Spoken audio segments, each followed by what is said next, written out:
Tonight, in many ways, is really about careers, and you probably know that now it is legally the duty of schools to provide careers advice and guidance. Actually, that's a three-way partnership between students, parents, and the school. I'm delighted to say, as you know, that here at Langley Park School for Girls, we have our own unique Careers Academy run by our wonderful Joanne Carroll, sitting there in the audience. Joanne will continue to ensure not only that girls have excellent careers advice and guidance, but they realise that they absolutely must succeed at maths, because success in maths is crucial for career success as well. And our school goes against the national trend in terms of girls and maths. Actually, last year, 90% of all of our students gained A star to C grades in maths, which is actually exceptional, not only for schools, but particularly for girls' schools. Another really important related development in terms of careers is a publication that's just come out called Your Daughter's Future. And we're really lucky to have Shirley Conrad here today, because one of many contributions that Shirley has made to the whole field of girls' careers is that she helped to edit that report. And this report tells us all sorts of useful information about how parents can support their daughters in terms of their careers. I do urge you to go online and look it up. It's called Your Daughter's Future, and it has just come out. The information in there was collated from research done with girls aged between 12 and 16. I now, just before moving on to our main speakers, would like to introduce a special guest we have here this evening, Wendy Jones from National Numeracy. Welcome, Wendy, and thank you for coming. Good evening, everyone. Well, I think I want to say first that I don't see a single girl in this audience. I only see young women. And nature actually shows that year 9 is probably the time at which you start to be a young woman, and you only have to look in a full-length mirror to see that what I say is true. And you're at the stage where you're trying out all sorts of things because you're learning to be an adult. And these things you practice might vary from putting on mascara, staggering along in high heels, arguing about the time you should get home, and other things because your parents might find it quite difficult to suddenly find that they no longer have a child in front of them, they have a young woman. And one of the things that you're going to need for the rest of your life, as much as you need a bra, is maths. And for the same reason, you need support. And throughout your life, you will find maths useful. I was really duff at maths when I was at school, but I found when I went into business, when I went into writing, when I became a fabric designer, I needed maths. And I had to seek out people, mostly men I must say, to teach me maths. So what we're here to talk about tonight is whether or not maths is important in your future. And I have heard girls say to me, oh well, I only have to sit it out to the end of school, then I can dump maths forever. And I have been working on maths for the past 11 years, and I never actually tell them that they're wrong, but I think to myself, oh dear, she's going to find out. Thank you very much, and it's a great pleasure to be here tonight and to have the opportunity to talk to you about why maths is so important. So why should people study maths? Well, there's all sorts of reasons. I'd say principally because maths is beautiful. It's interesting, it's stimulating, it explains and describes the universe. But above and beyond that, it's the best subject you can study if you want a secure and well-paid career. In fact, in terms of what you might call its return on investment, it's pretty unique. We often say that maths is the gift that keeps on giving. And there's been a large amount of research done over the years which back up the sort of the return that you can get from studying maths. So I'll just share a little bit of that with you tonight. First of all, research has shown us that if you have a good level of maths at age 11, you can expect to earn on average 7.3% more at age 30 than those who don't have a good level of maths. And having a maths A level can bring you up to 10% more. And then a maths degree, you can expect to earn another 10%. And if you actually then go on to work in a STEM career, you'll earn about an extra 20% more. Now this reflects the fact that mathematically competent people are in extremely high demand in the workforce. In fact, the highest graduate starting salary for any graduate in the country is generally a maths graduate from Cambridge University who can expect to earn on their first job straight out of university about £41,000 a year. And that's their starting salary. So you can imagine what they would be earning within a few years of that. Now, the research that I've just cited, those statistics are a little bit old now.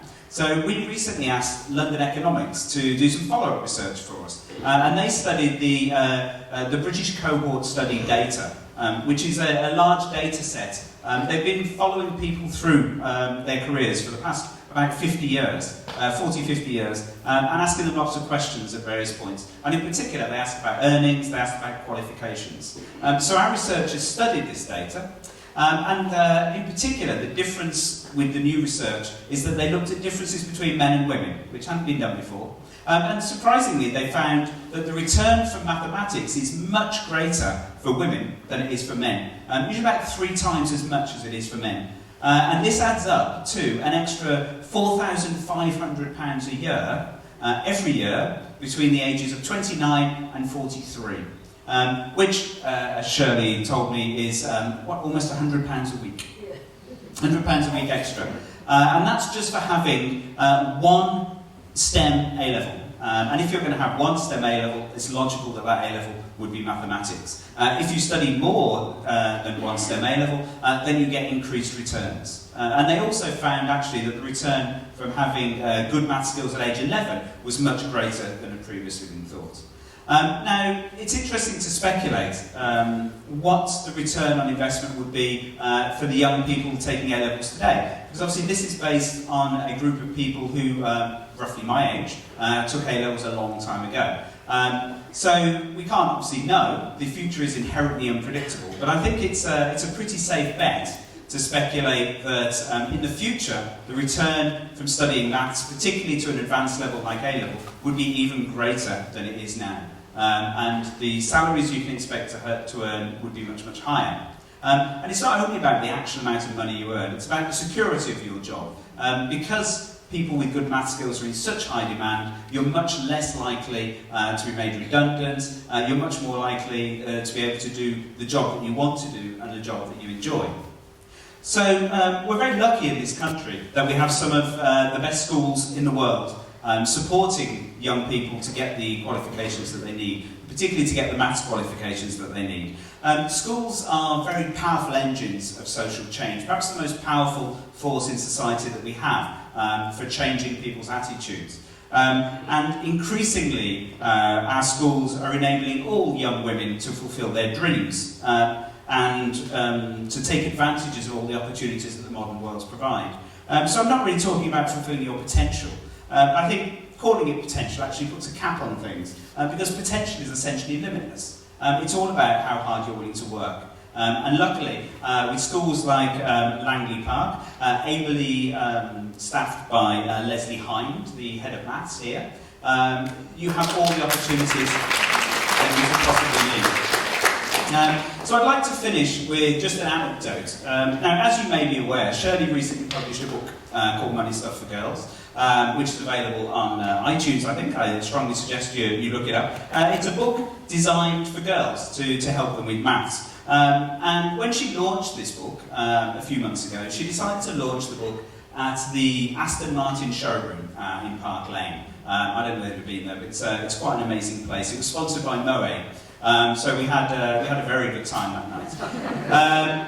And we got to posing cars, and it was great fun. So before the launch, Shirley went to Aston Martin and she asked them, so how many of your cars do you sell to women, and how many do you sell to men? So, quick question, what percentage of Aston Martins do you think are sold to women? 2%? Well, the answer is actually 0%. Aston Martin sell no cars to women. They sell lots of cars for women, but the cars tend to be bought by men for women. Now, Aston Martin were quite shocked by this. I don't think they've really looked at the statistics before, and apparently they've changed their marketing strategy since then. They are marketing their cars now more for women. But the message, and designing more to suit women more.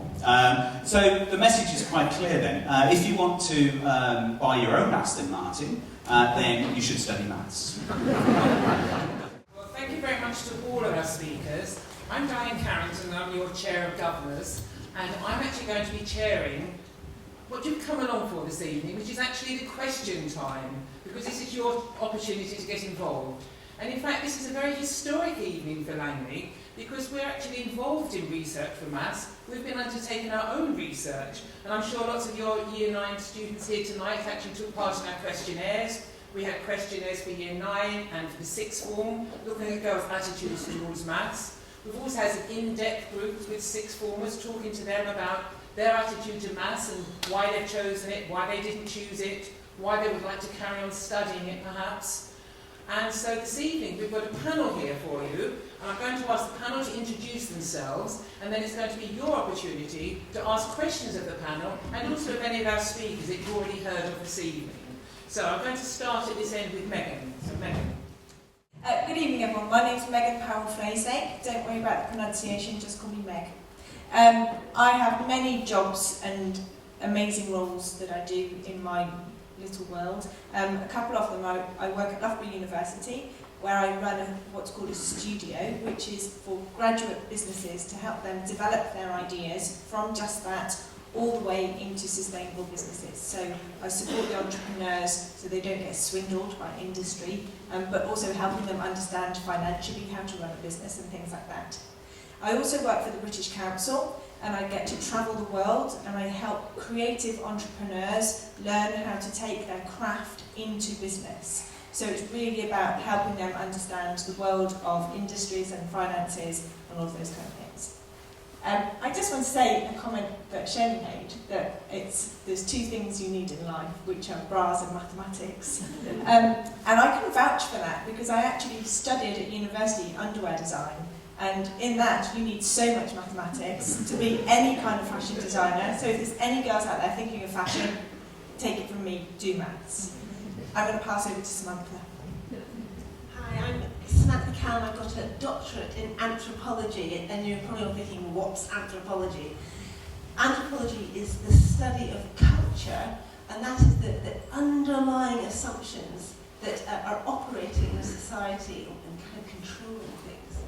And I also work, I advise politicians, and I work in the House of Lords. I work for something called a think tank, which is called the Centre for Social Justice. But let me just go back to this underlying assumptions. How is that relevant to what we're talking about tonight? Well, I'm going to talk about three very quickly. First, there's an underlying assumption that boys can do maths naturally. And it's all very well for somebody from Her Majesty's government to say, do maths and you'll earn loads of money. Well, I can't do maths. Actually, that's not true.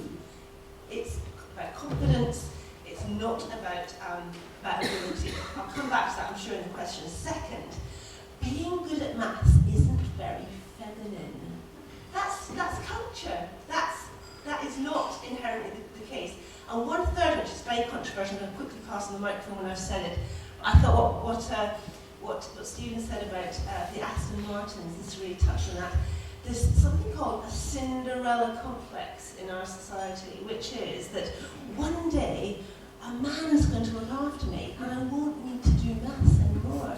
So I said I was going to be controversial. Somebody's going to buy me an Aston Martin, so I won't need to earn money to do that, and that just doesn't really work. Thank you very much, that's my thing. Right, moving on, so I'm passing across to Gemma. Hi, I'm Gemma. Many years ago, I was a student here, studied maths at GCSE and A-level, then went on to university where I also studied maths, and now I work as an actuary for a consultancy working with lots of insurance companies. In case you haven't heard of what an actuary is, it's a bit like an accountant, but probably more boring. Obviously not to me, or like an accountant, but with a lot more maths. It's basically using maths to predict what's going to happen in the future. So I use maths every day. Thanks, Gemma. Now Emma. Evening, I'm Emma, and I think I'm here probably for 3 reasons as well. The first of which is that I'm a teacher at the Ravensbourne School, which is a local school, and for boys and girls. And as a teacher, I use maths on a day-to-day basis as well, for any of you thinking of going into that. I'm also a physics teacher, and I noticed at the Ravensbourne School that only 1 girl a year does A-level physics. And physics is a subject very akin to maths in that it requires a large amount of mathematical skill. And the other reason that I'm here this evening is that I'm currently doing a master's degree at the University of Cambridge, looking at the reasons why girls in this country and internationally don't feel that they can do physics at A-level. And I think that I've got some similar views to the ladies down the line in the panel on that. So thank you very much. So first of all, if we could ask, is Alexandra Nicholas here? You could ask your question, Alexandra. Do you believe that being good at maths is an inherited ability? Right, well, Dr. Samantha's already mentioned that to us. Is there anything inherited, do we think? I think it's absolutely, I'm sorry, Cheryl is kind of desperate for you all to understand this, that it's just a lie that boys are inherently better at maths. They're just more confident. Because as I say, we have this assumption that boys can do it and girls can't. Boys are therefore more confident, and they can actually be less good at maths than the girls, but more confident about their limited ability. And it's amazing, isn't it? But when you look at the research, I know there's somebody doing a master's in this right now, so I want to leave her with some things to say as well. There's a very slight difference. It's only 1% in terms of ability between the two genders. When you look right across the world, it could even be statistically insignificant, in other words, nothing to worry about. But only 1 in 20 girls does a STEM career with the science, technology, engineering, maths, whereas 1 in 5 boys does a STEM career. So it's all about culture. Excellent. Did you want to add anything, Emma? Absolutely, all about culture as well. Certainly in physics, you know, our boys often feel that they've got more life experiences that link to physics, but girls absolutely are as capable, and the results show that. Academically, there is no reason for girls to be inhibited from selecting maths at A-level and beyond, so I absolutely would agree. I think I'm going to jump in, and I know that we were encouraging girls to get into the STEM area as well, which is brilliant. But if you look at the world of art and creativity, pretty much everything we do around design and the invention of anything new, so a brand new product like a washing machine or even a beautiful table or a beautiful vase, it all needs mathematics. And if you actually take a lot of those designers, you'll see that there's an awfully big population of female designers, and they don't realise that they need maths until they get into that career. So it's not that boys are better, it's not that girls are worse. I think it's that we just don't realise that we need it so much until we're there doing it. So. Excellent. Yes, Shirley. Do you need maths to design a lipstick or makeup? I'd say Yeah. absolutely. Yes. What, did you add something, Anne? I was just going to say something from my own research, because I've also done a lot of research about learning. And one of the things that is very obvious is that what really helps people succeed in education is relationships. Having teachers who enable people to feel confident and take risks makes them more successful.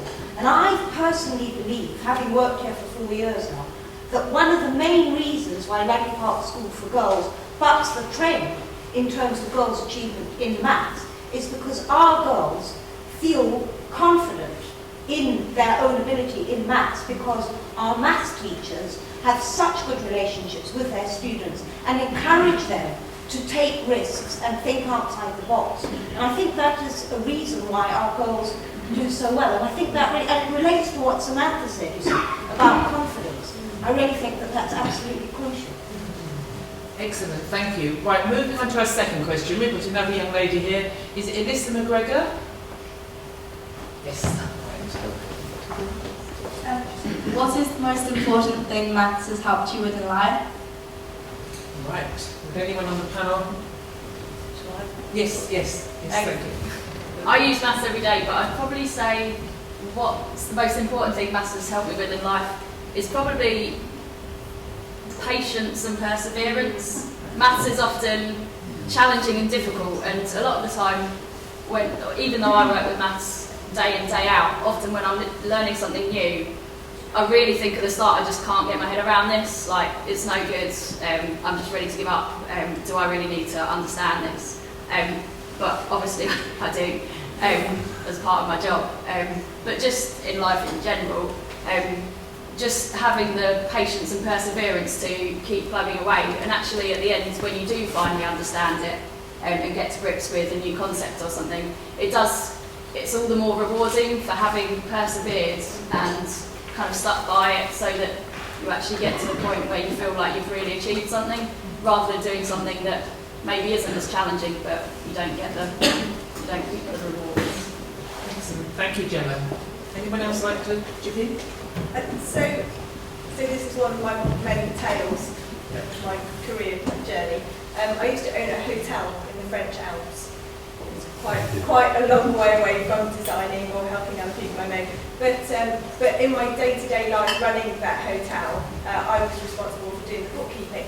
But, it's not a difficult thing to do. It takes time, takes me away from having fun stuff doing other things. But then I really quite got into it, because at the end of the week or at the end of the month, as I was doing the books, I was then able to pay my staff. So I was calculating their wage at the end of the month and what money we've got left in the bank. And it also meant that I could do great things with that little bit of extra money, because I understood all of my finances, so understanding my maths. And it meant that I could take my staff out for a thank you day, because they were doing such a great job. And without that, I don't think maths would have, I don't think my business would have been as good as it was.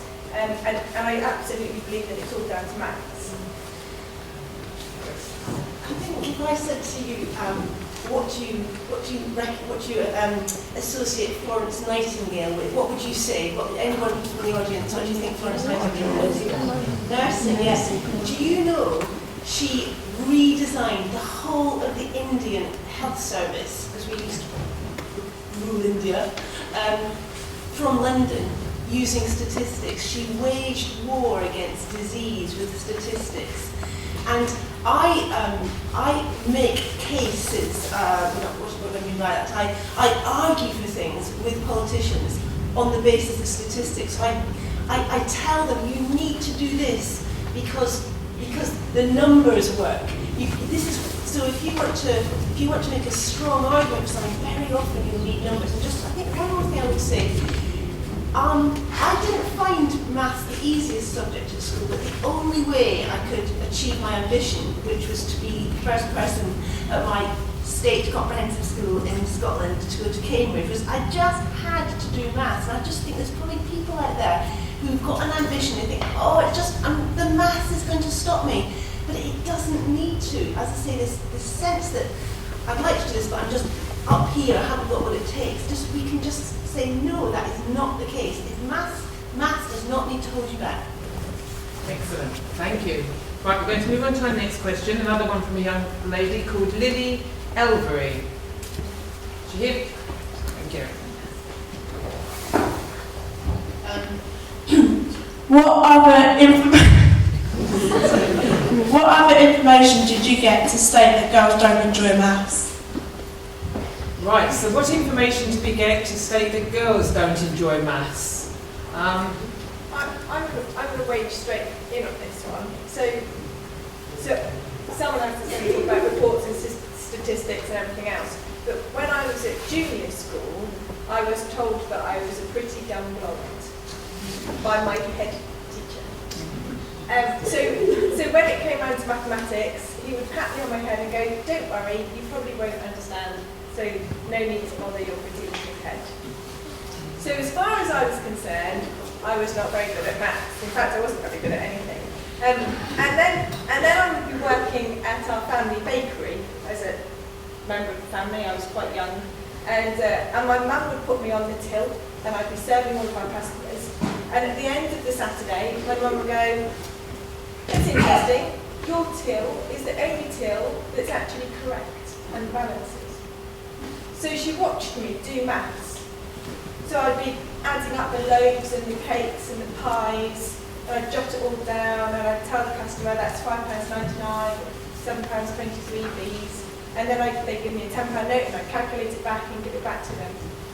And that's when my mum realised, and my dad realised, actually I'm really good at maths, and the school was wrong, because it was ingrained then that girls didn't do maths, and it's so wrong. So the evidence, I think, is fake. I know that it's reported that we girls are not taking to maths as readily as we should, and we all as girls and women need to change that. And I think we all need to build our own confidence, which we were saying earlier, and really show that maths is an easier thing to accept and to do. And you know what, you're probably all doing it every minute of the day in some way or another when you're calculating how much money you've got to go and buy that new math mascara. Got them in my bag. So it's all about changing our concept. So Meg's example is that it was her head teacher that told her that she couldn't do maths. Anyone can add anything? I think that something that's really come through in the research that I'm doing about girls across the country is that it's not that they don't enjoy maths itself, it's that they are struggling to form relationships with their teachers, which clearly doesn't seem to be a problem here, which is great. And also that parents have a really bad habit of sometimes saying to people, "Oh, I wasn't very good at maths at school," or "Oh, I found physics really hard, I was only good at biology." And if you hear that from such a young age, I think girls have a real tendency to believe what their parents and their aunts and uncles and friends are telling them and think, "Oh, I can't do that," when actually it's not the maths itself that's holding them back. It's society problems, I think. So yes, Shirley. In particular, if girls hear from their mother, "Oh, you're no good at maths, I was no good at maths either, you must have inherited it," the girl's performance goes down like that in maths. So can I say one more thing? I work with some scary women, really high-powered women, and I always do little kind of tests with them. They don't know I'm doing this as an anthropologist in their midst, and I just say to them, "Do you like doing your tax return?" I don't know if you the budget. We don't need to do tax returns anymore. Fantastic news. But anyway, and they all say, "No, I hate maths. I'm rubbish at maths." These are really high-powered women, but in this country, our culture is you can say I'm rubbish at maths and people don't think any the less of you. They just say, "Oh yeah, me too." And all the women kind of get together and say, "Yeah, we're rubbish at maths." So it's very self-reinforcing. So it's not statistics, but so let's not encourage that attitude. And I think it is one that is changing over time. Like that is shocking to hear what your head teacher said to you. Throughout my school career, I was always encouraged to do maths. So, and I guess there is a gender divide that I think is disappearing, and obviously things like that over time don't happen anymore. So I think as time progresses, I think that divide will go. And what we're trying to do is to make it happen sooner and quicker. So for all you young ladies sitting here, you will start changing your attitudes. Right, so we're going to move on to the next question. So we've got Paige Griffin in the audience. Paige.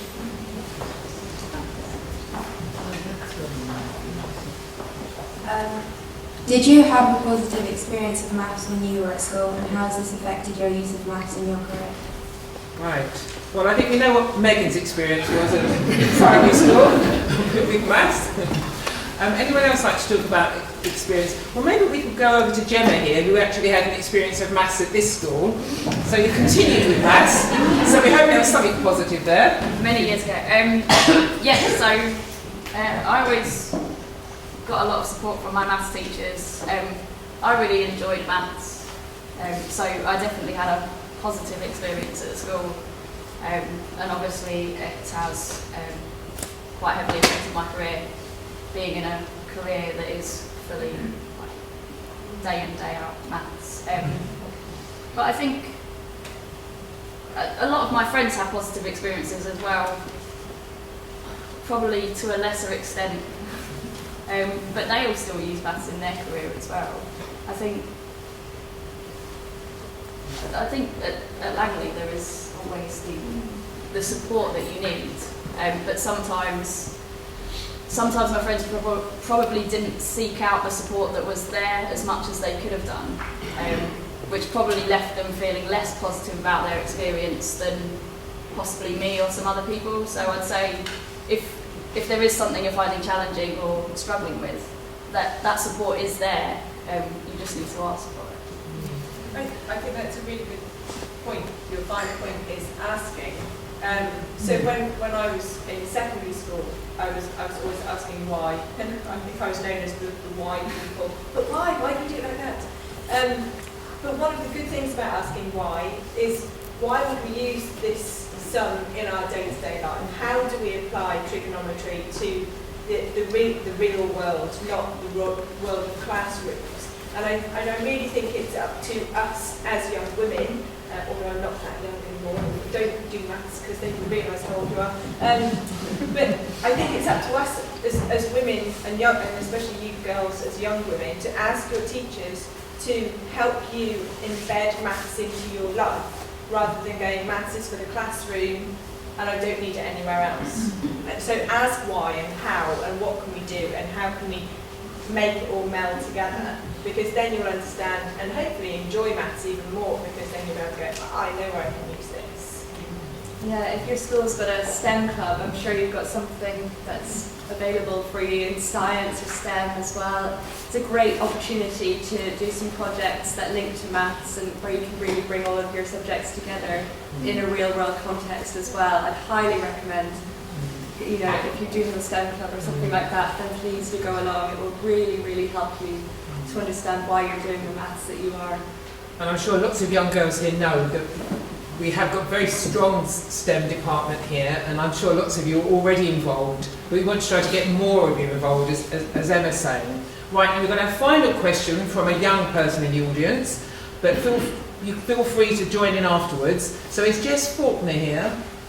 Jess, right. Thanks, Rosie.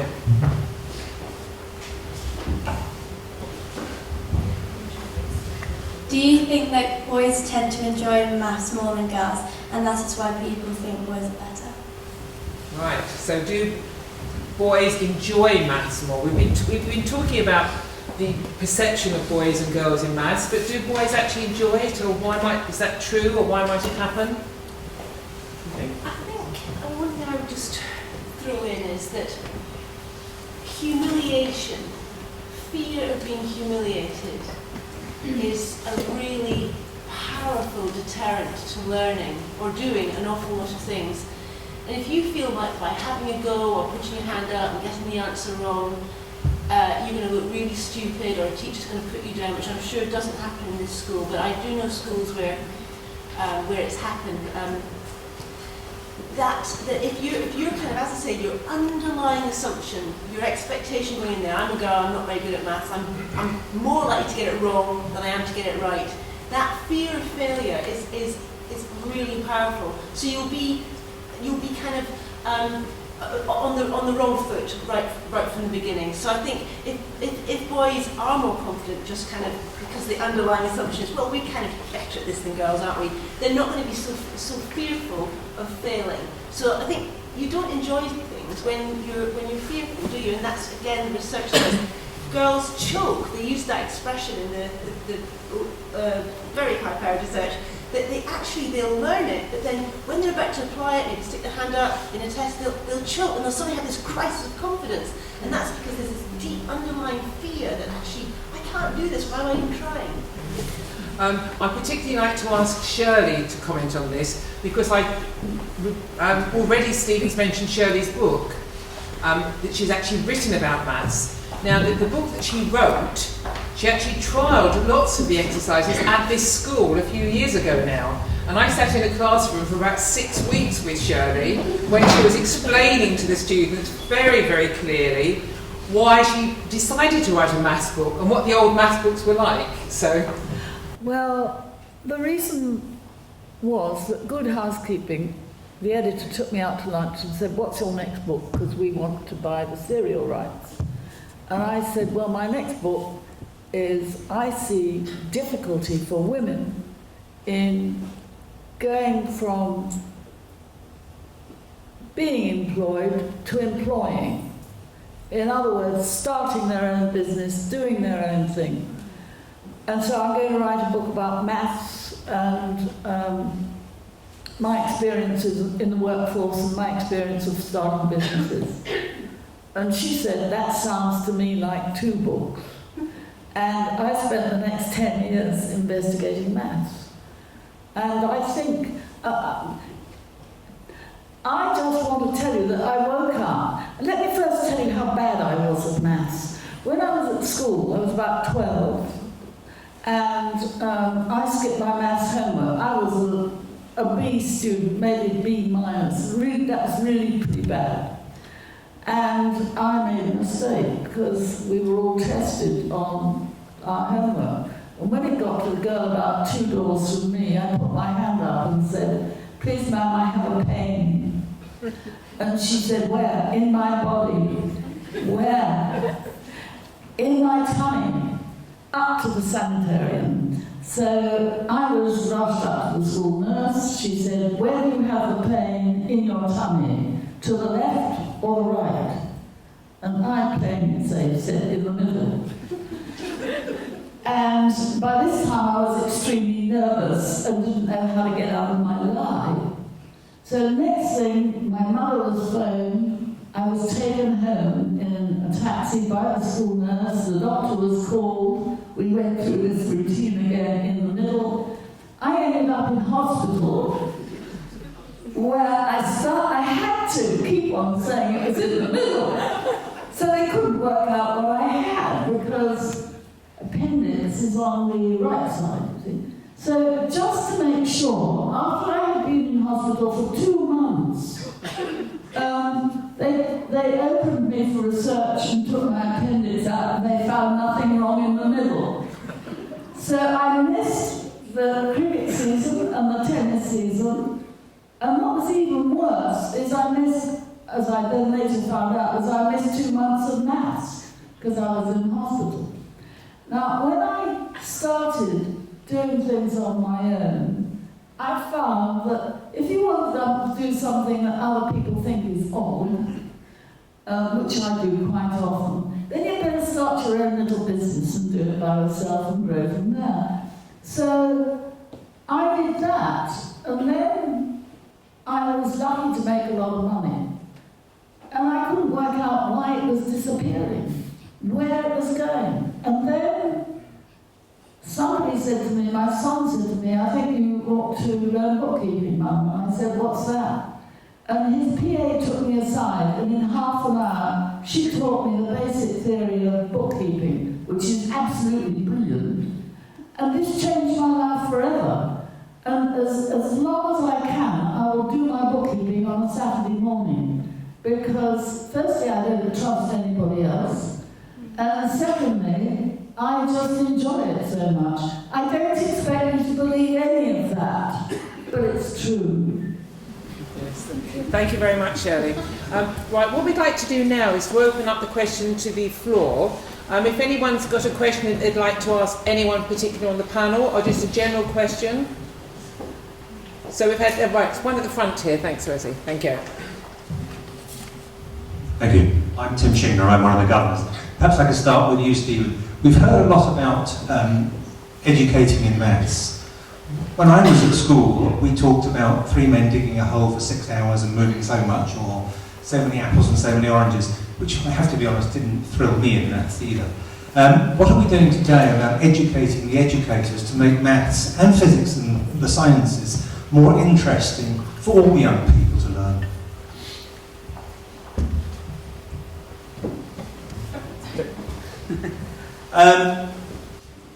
Well, it is a problem that maths is often perceived as boring, and that a lot of that is to do with the examinations that you have to study for.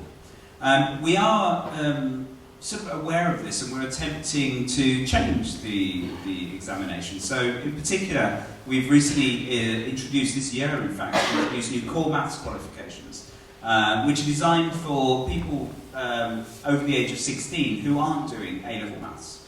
And the idea is everybody who isn't doing A-level maths should do core maths. And core maths is all about real-world mathematics. And it's not contrived problems about mending in holes. It's looking at real data sets and actual real mathematical problems that occur in the world. So there's a lot of financial maths in there, there's a lot of statistics. And the purpose of the qualification really is to teach you that basic financial mathematics you'll need, but also to encourage an inquiring mind about the mathematics that's all around you all the time. So when you read a survey in a magazine, you'll be able to think, well, is that actually true? When you see the government produce a statistic and they tell you about unemployment figures or things like that, you'll be able to have a more sort of informed opinion of whether that's actually true or not. And the core maths qualification is very exciting. They're proving very, very popular with the schools that will pile into them in. And we're also reforming A-levels as well, actually, to try and make them a bit more interesting, more focusing on mathematical reasoning and problem solving, rather than sort of mechanical calculation techniques and so on. So, yeah, we are doing our best. Excellent. Thanks very much for that, Tim. Is there anyone else who'd like to ask a question? We've got a few over here. Thank you. Rosie, is the lady here? Oh. 2 ladies. Another lady. Thank you. Samantha Harper. In my own experience, I was always very maths driven, and I'm in a financial environment for my workplace. But it was always a case of, it was seen that maths went alongside science, and the individuals who were interested in anything that was particularly creative, maths wasn't terribly interesting to them. Now, I actually work in the finance department, but for a creative company. And my experience is very much a case of, there are 2 mindsets. You have the very financially astute individuals who can see the logic behind numbers and the patterns and so on. And then you tend to have the creatives who look outside the box, and actually numbers are totally alien to them. And sadly, I'm personally seeing that very much, even with the young graduates who are coming through, who are highly intelligent, but just can't seem to grasp numbers at all. Can you just explain to me how the school and sort of like going forward, how you actually bridge that gap? Because it's a very different way of thinking for the individuals that go through those different career paths. Thank you, Anne. I mean, this is just my own kind of thought, and it's something that we've been talking to other teachers about. There's a lot of research that says that if you give young people a good grounding in maths and make it part of their way of thinking all the time, that then it will inform both the kind of what some people call left brain and right brain indeed be the more sort of creative side of thinking. And so I personally believe that having good maths teaching right from the early years foundation stage through primary school and into secondary school gives that kind of grounding and stops that sort of dichotomous attitude towards maths and numeracy. And linked to that, I don't know if you know, we're about to say it in our newsletter, but we've just been given permission to open a Langley Park primary school, and that primary school is going to have a specialist focus on maths because we think that's so important. So we're really excited about that. But I think it starts when they're really little. That's my view. I don't know what others think. Thank you, Anne. Yes, Shirley. My son I come from... Oh, can you hear me? I come from a design family, and my eldest son, Sebastian, my sons both know that was, whatever they came home with from school, I would always say, how's your maths? They would say, oh, I came top in religious studies. I say, how about maths? Oh, I knew you'd say that. But anyway, when my son Sebastian went to the Central School of Art, as it was then, it's now part of the University of the Arts London, the head was puzzled and said to him, but why have you come to an art school when your A's are maths, chemistry and physics? And he said, because I want to be a designer and an inventor.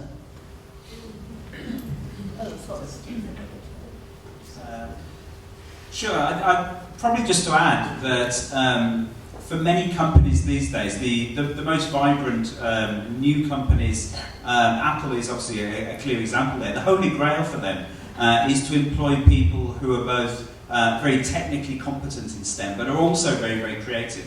If you think about designing a new video game, a video game is what the actual technical skill of designing it is only 1%. It's the creativity and the inventiveness, the other 99%. Now, what companies tend to have to do is employ lots of different people to work together in teams. If they can get all of those skills into one person, then that's incredibly more effective for them. So if you are an extremely creative person and you think maths isn't for me, well, if you do, if you just put in the perseverance and actually learn the maths and learn the technical skills to go alongside your creativity, it makes you vastly more employable.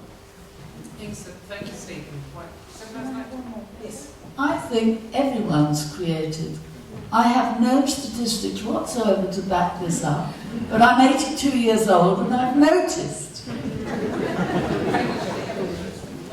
I'd also like to add that there is literally a shortage of people going into engineering careers after graduating, to the extent that University College London now do not set a subject-based requirement on entry to their engineering degrees.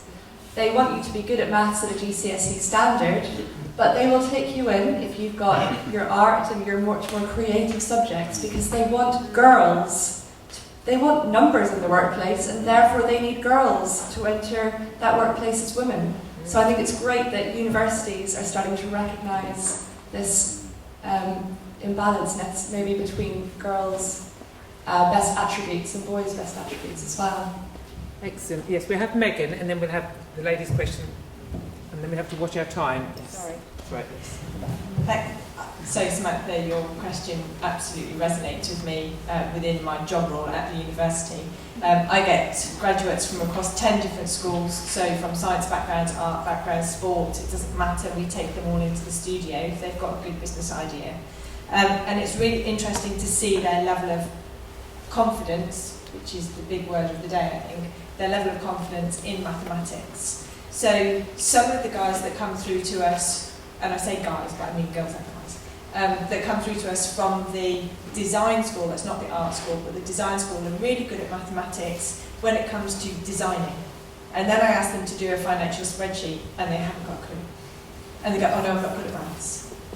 And it's almost a switch in their brain. So designing maths with maths is absolutely fine, but when you ask them to do the bookkeeping or to do the tax return that they don't have to do anymore, they really panic, and it is again about confidence.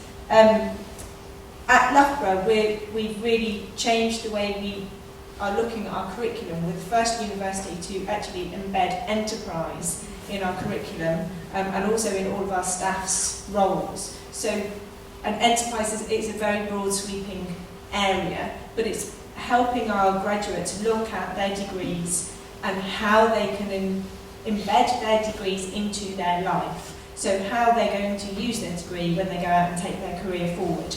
And part of that is making them aware of finances and making it viable, and that's all to do with mathematics. So we are changing slowly but surely. I think one university at a time almost. Glad that we've got others doing it as well.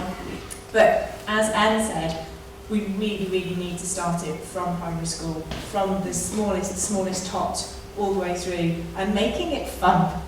And I think that's what it is, you know, art's fun, English is fun, sports is fun, drama's fun. We've got all of these fun, science is fun because we get to do experiments. And maths, let's make it more fun. Excellent. I think we've got time just for one more question from the floor. I think this lady in the green coat had a question. Thank you. Thanks, Rosie.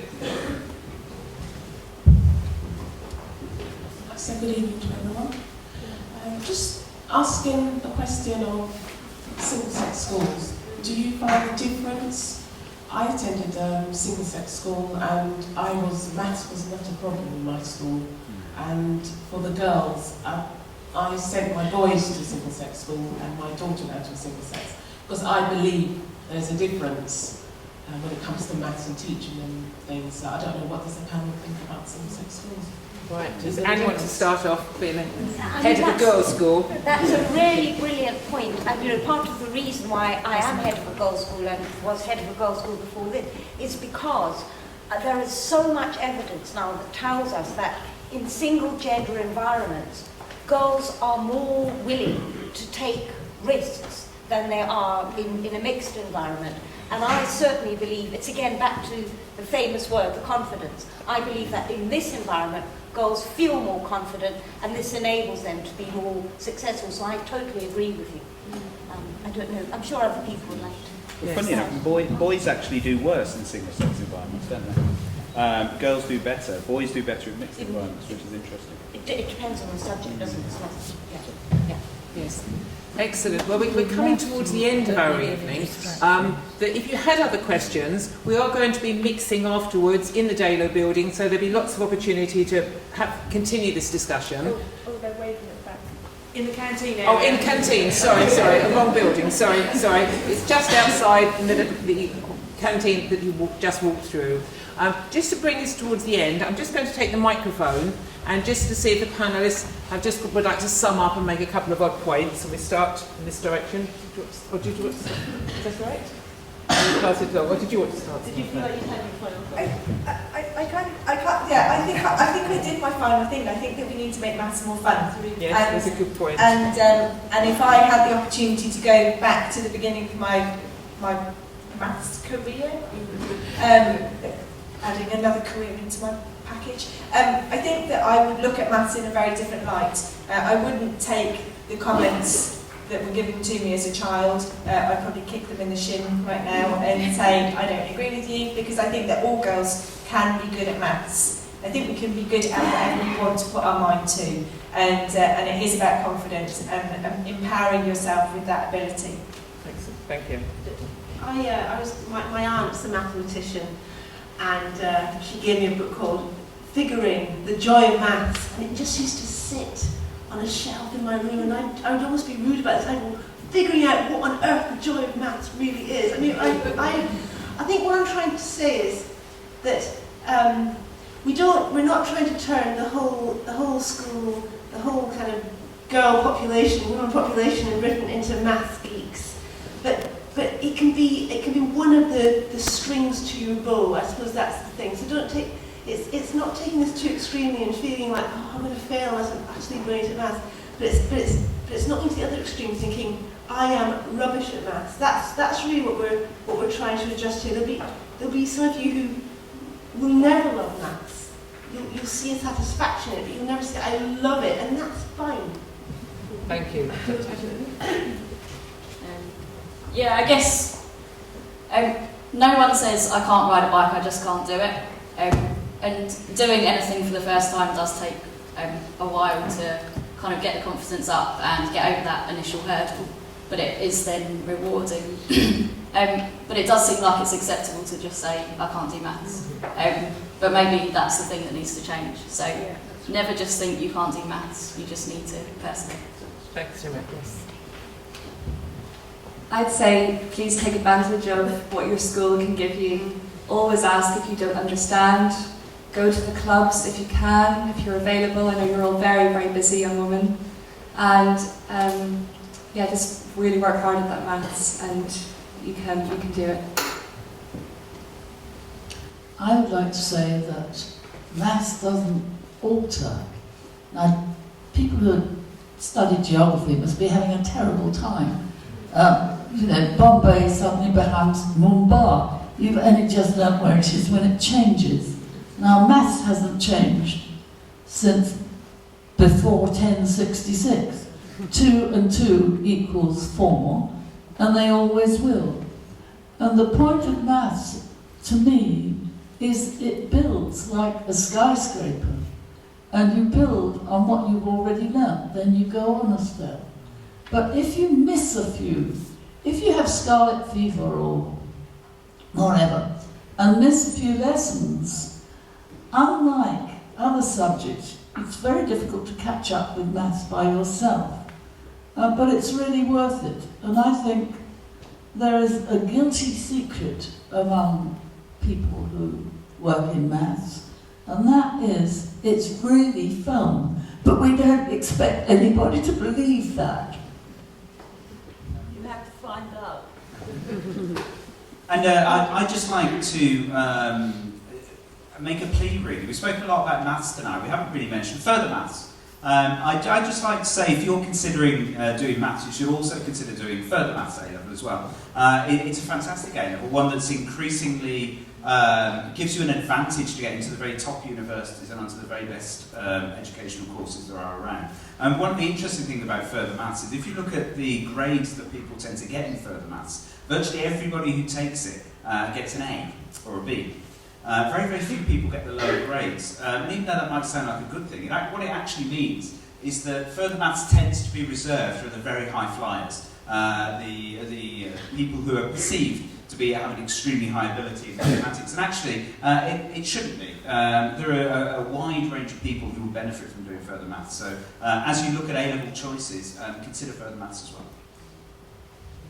I'd just like to end by using two words that have come up tonight. The first of them, of course, is confidence. And I want to say how I think that confidence was exemplified by the students who thought of and asked in this public forum those very clever, thought-provoking questions. So very well done. I think we should give the students a round of applause.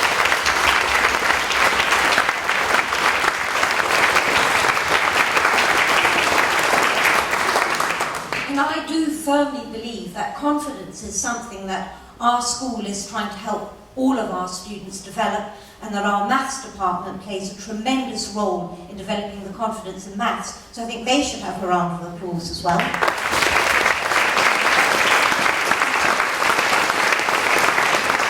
And the second word is simply inspiration.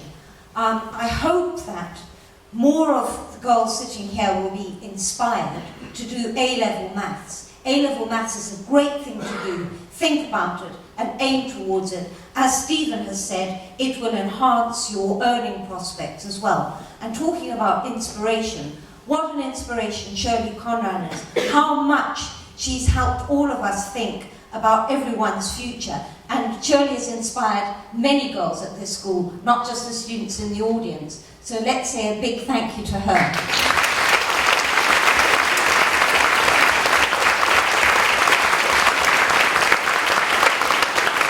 And of course to Stephen Rogers for his very interesting, thought-provoking speech and his ideas that he shared with us this evening, and to the rest of the panel. Thank you very much.